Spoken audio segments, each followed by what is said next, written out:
Владата не можеше да одбере полош момент за да ги зголеми давачките. Бизнисмените бесни по најавата за даночни реформи што ќе вклучат не само зголемување на даночните стапки, туку и воведување нови оптоварувања за фирмите. Стопанствениците револтирани. Поради пандемијата и енергетската криза се на работна обстанок, а државата сакала на нивен грб да го полни испразнетиот буџет. Воопшто не сакаат да дебатираат за нови давачки. Велат ако министерот без Сими сака да ги зголеми приходите во државната каса, прво нека си вработи инспектори и нека удри врз тие што нелегално работат. Во спротивно, и оние што уредно плаќаат даноци ќе се префрлат на црниот пазар.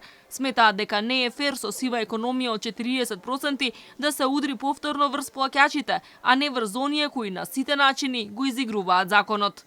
За нас ова не се реформи, нема никакво олеснување, туку едноставно има само нов товар или враќање на стариот товар на компаниите, односно на даночните обврзници. За нас подобро е да се разговара и да се отвори широка дебата и ова нека биде порака, дека државата ќе мора прво да размисли сите оние или владата, сите оние закони кои на индиректен и директен начин потикнуваа сива економија, потикнуваа намалување на вработување, потикнуваа отпуштање на работници, потикнуваа креирање на нови бизниси кои директно ќе бидат поврзани со сивата економија, со црниот бизнис, дека прво на тоа требаше да се осврнат.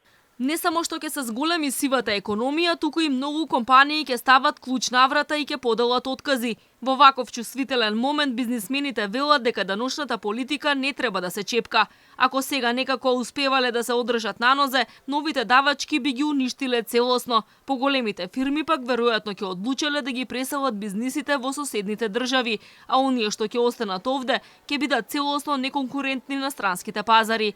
Не само што не сакаат нови давачки, туку бараат и елиминирање на дел од постојните. Не гарантира дека нема да има враќање на парафискалните трошоци, кои директно ќе бидат или индиректно бидат големени со самото зголемување на даноци. Не само што ќе се затварат бизнисите, туку што бизнисите до одреден момент може да издржат емотивноста на поврзувањето на работење во нашата земја. Сите други земји околу нас бележат големено и интензивирање на привлекување на странски директни инвестиции и нашите бизниси може да бидат странски директни инвеститори во земјите во окружувањето.